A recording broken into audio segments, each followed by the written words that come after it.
আসসালামু আলাইকুম। ওয়ালাইকুম সালাম। আঙ্গুর বাড়ি দিদে দিনে দাওয়াত দিলাম। আসসালামু আলাইকুম। ওয়ালাইকুম সালাম। ঈদের নামাজ পড়ে যাব কথা দিলাম, ঈদের নামাজ পড়ে যাব কথা দিলাম।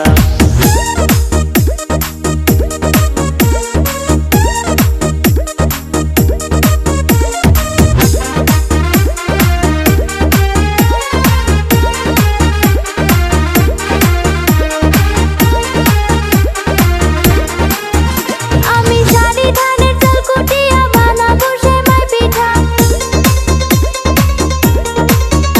আমি জানি ধানের চাল কুটিয়া বানাবো সেমাই পিঠা। হালকা করে চিনি দিয়ে বানাবো মিঠা।